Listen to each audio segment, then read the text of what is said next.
All right, let's start with one of the difficult questions. We'll save the simple ones for later. Somebody said to me before the concert that your music is for depressive, lonely people, and that's why he didn't like it. I mean, is that fair? No. That's a simple one.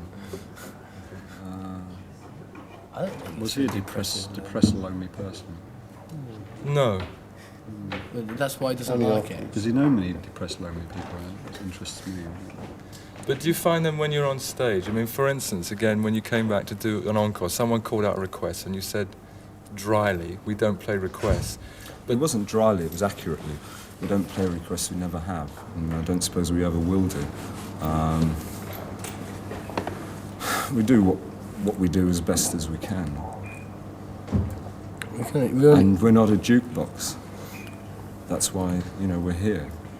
If people want a jukebox, they go elsewhere. Does that mean then that you don't make any concessions really to playing before a live audience? Well, I think the fact that we come, that you're is there, a concession to a live audience. I knew you were going to be difficult, but No, I mean, it's if you talk about concessions to a live audience, I mean, I don't think that it should really operate on that level.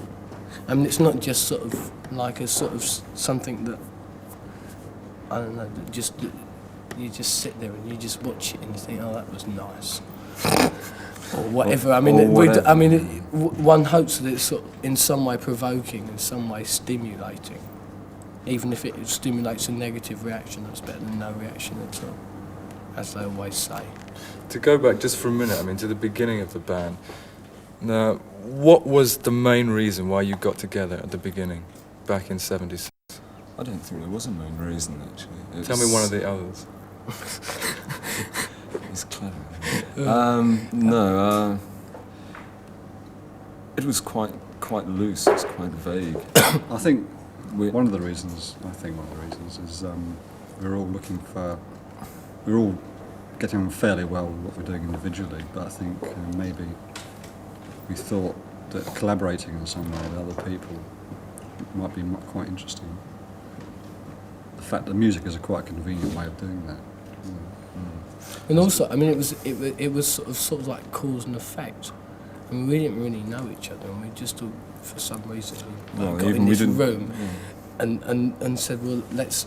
For some reason, I can't explain why now. I mean, caution was thrown to the wind, and we all decided we were going to make a noise. I was going to say, discovered we enjoyed it. Because the thing was, we didn't even particularly like each other. We didn't know each other, and I don't think we particularly liked what we knew about each other anyway. And when we started, I think it was the fact that we found that we weren't embarrassed to make a noise in the same room, because none of us could play at all. Apart from Colin. Colin could play, but he wasn't playing guitar at the time. He was singing, and he couldn't sing then. Can't sing now. Yeah. I remember you telling me when I first saw you that one of the main reasons you told me then, I think, that you got together was in fact because at that time what was happening in rock music didn't appeal to you, and you wanted to do something that was, if you like, not typical rock and roll, which I think you certainly did at the beginning. But do you find now, having done 2 albums, having been on tour, and done those kind of rock and roll things, that it's still possible to maintain that kind of an attitude where you're not falling into the trap of doing what everyone's doing? I think it makes one even stronger. On one hand, it's an inevitable dichotomy, and on the other hand, you can say, okay, faced with that, right, we're in the position to do it and continue it, make it even more so, or make it whatever. And I think probably it becomes more subtle in some ways. I'm not quite sure how we don't sit down and say this is how we're going to cope with it. And it's something which is continually in everyone's mind. I think the thing is ways evolve. When you are confronted with it, it becomes very, very, very obvious and quite disgusting, really. The whole thing which goes along with it. But I don't think you can avoid it coming your way, but I think you can sort of fend it off. In that sense, then, how has your attitude towards writing changed? Do you find that, having now been in the studio more often, that your attitude towards actually composing a song has changed because you now feel that much more at home working in a studio? I think that's more recording, isn't it, really? That's That becomes down to record. I think your attitude towards writing It's always playing remains the same. I think playing, obviously because you get the instant replay, you can hear what is right and what is wrong, and every time we've been into the studio, I think we've improved considerably because of the intensity of the activity. But on the writing side, I don't think it's changed that much. I think, in a way though, I think we sort of come with sort of more formed ideas of what we want. I think how it works out is, from my side, the things that I write is that I always have things, imagine things going on. You know, I can imagine this melody counterpoint, etc., etc., etc. And while you're just sitting there playing it on the guitar, it never will come to fruition unless you're actually plonked in the studio. As soon as you think, well, I know that this song, when it is played by people, then it will be recorded, and those ideas will be able to happen. But that doesn't actually mean that more ideas come your way. It just means that it makes what was impossible before possible. So in that way, it's a good thing. But I don't think it actually changes the writing. I find it interesting too that with your own songs, that most of them have not changed in the arrangements from the way that you used to do them when you first wrote them. And I somehow always felt that because you're always writing new stuff and experimenting, that maybe you would have changed. I don't think. What about Pink Flag? Pink Flag, I was going to say. We just went up and wrecked Pink Flag. I don't think it wrecked it. It just changed. Apart from the fact that it had the chorus in the same place, and that happened to be a C, I don't think it sort of bore that much relationship. Yeah, I'm just thinking if you think of the things when they're written as being then finished, I mean, you're happy with them in that way. No, I don't think that's quite. I think there are 2 points. First of all, that when a song is written, and then it is brought to the rest of the band, and say this is how it goes, and it gets played, immediately a change occurs. We then usually take it out on the road or demo it, and in that process something changes, and then again when we come to recording something changes. So probably by the time of recording, a song has already been played to quite a large extent, so that we have found a satisfactory way of playing it. It doesn't mean to say that there can't be a certain looseness within the structure, but we do know how to make the best of that melody or how to make the best of that song. So I think something evolves always, because we just have quite a large amount of time between writing and recording. Let me ask you. We've always got new songs. Let me ask you a general question, because when... Can I say something sure. before you go? I was going to say, I think the thing about you saying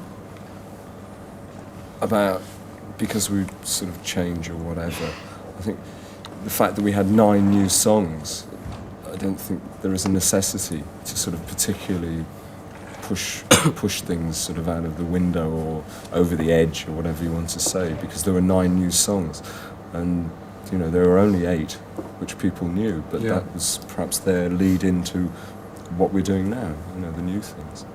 Let me then ask you a general question, because when you began 76, end of 76, beginning of 77, there was a lot going on in England, obviously, that everybody now knows about. And at that time, there was a scene, if you like, of things happening. Now, a couple of years on, do you think that perhaps what you were doing at that time has had an influence on people that have come after you? Do you see that happening?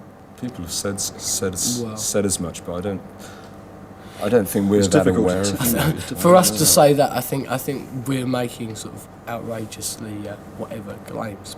But I think it is possible that there are people who. Everybody who came out of that time. I think it's more a matter of not being influenced, of opening doors, doing a certain amount of spade work, certain things. A band will do something, and that means that people will be prepared to listen in that period of time to something which is not the same at all, but something which is different. I mean, it's something which happens every now and then. I mean, what happens is eventually that the rock market again closes up again, and a very kind of narrow line of what is acceptable. And if someone goes and does something unacceptable in front of an audience, they probably aren't prepared for it. I think the record companies have done that.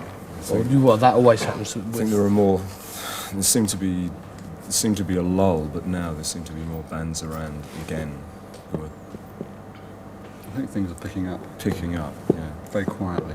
Quietly this time. It's not going to be this sort of big push this time because, you know, somebody's already sworn on TV, you know what I mean? So, you know. So don't try it. We'll cut that out. Don't know any swear I don't know words. any German swear words. Anyway. What about the stage show? Because I know that you said about that in a different way to most bands too. Let's take, for instance, the lighting, which is perhaps the most obvious point to start. How did you go about deciding how you'd present yourselves on stage? I think we knew what we didn't want. We didn't want the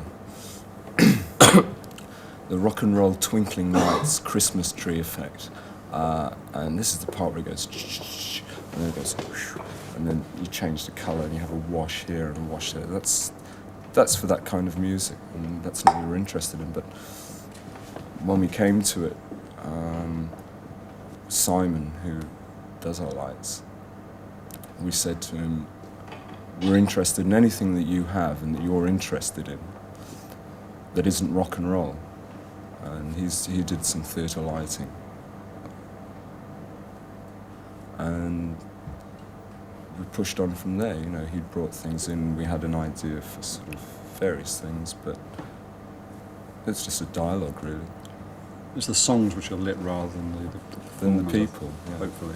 Because in rock and roll the lights flash. And obviously you have to light the sort of. performers, but hopefully the actual song is lit. I think we talked quite extensively with Simon to start with, but I mean it became quite apparent that he understood what we were talking about, and so.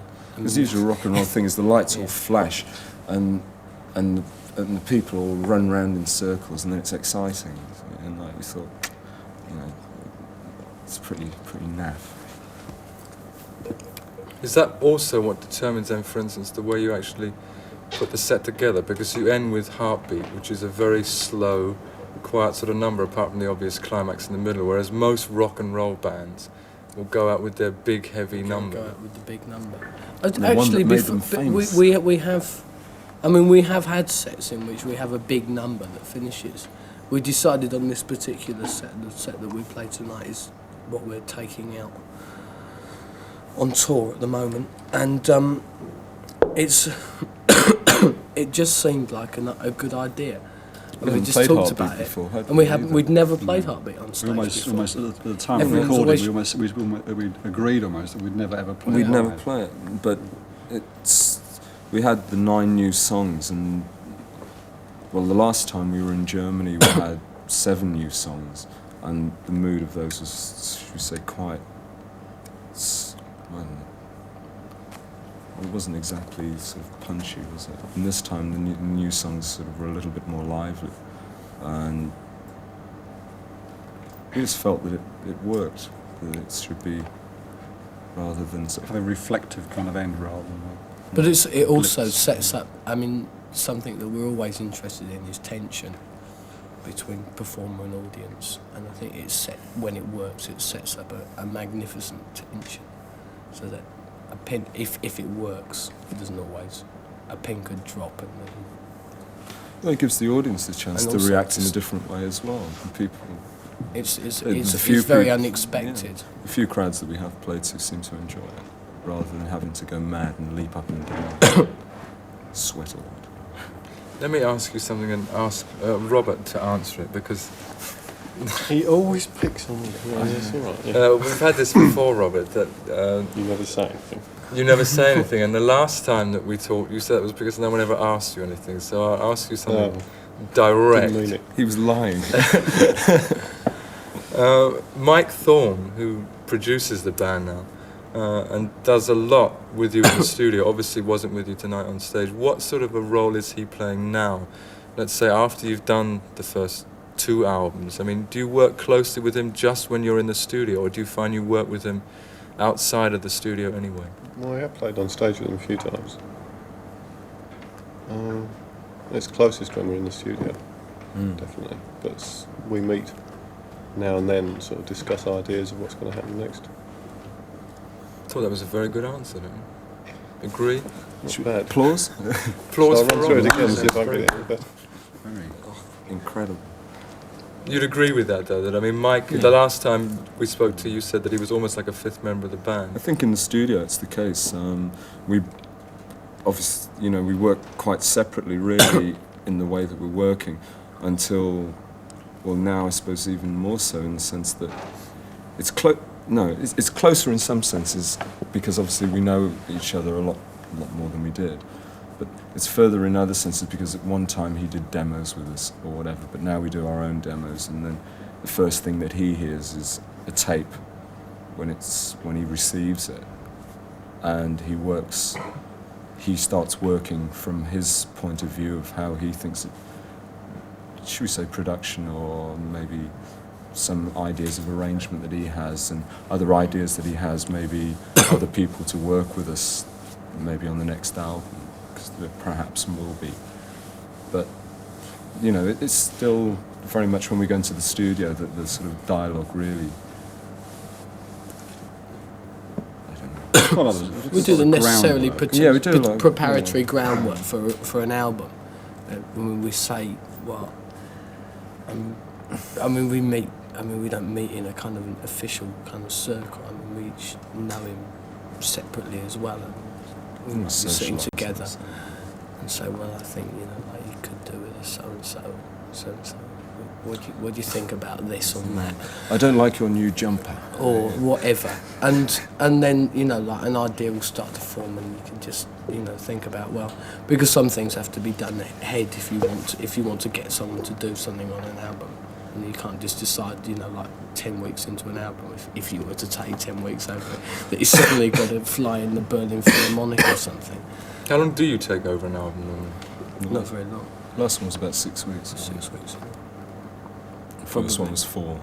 We'll probably take about the same time. We're actually approaching recording the next album in a different way, in that we're going to formally, on the first and second albums, we tended to put down backing tracks and then overdub whatever the overdubs at a later stage. We're going to try working through on tracks, and this one it might not work. It might end up that we end up doing it the other way, but just to see if you can have a concentrated effort on one song. So it's zero in on all the possible ideas, and everyone's there. I think sort of more so as well with the recording.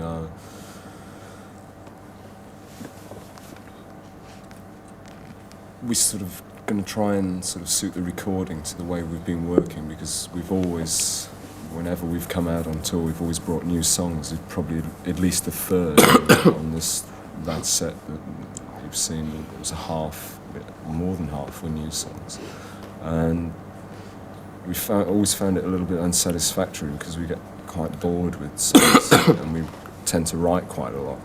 So we'd always come to a point where we'd have however many songs, and we'd be forced into a situation where you had to select so many, and there would still be songs which would be good songs, which probably should have seen the light of day but never did. So the way we've decided to work is to sort of keep pushing the recording and keep it sort of more as a sort of on-off continual process, so that we will be doing 2 albums this year as opposed to 1, because there will be the material. Because we already have too much for the next one already. So unfortunately, better things sort of continually arrive. Right, I've got 2 things to look forward to this year instead of 1 then. Thanks a lot. What, Christmas and Easter? Yeah. Thank you. Thank you. Thank you very much. Oh, we made it with the punchline. All right. Okay. Now we can relax and be ourselves again. Okay. Still can't have That's a nice though, jacket can we? you've got on. Yeah? If you're around tomorrow, I'll show you where I got it down. It's only there's a shop downtown. There's a load of old bits. You were just sending me up and things. Can I have a sip of your? Certainly. Yeah, That's it. It's definitely a costume. Dun, dun, dun, dun, dun, dun, dun, dun.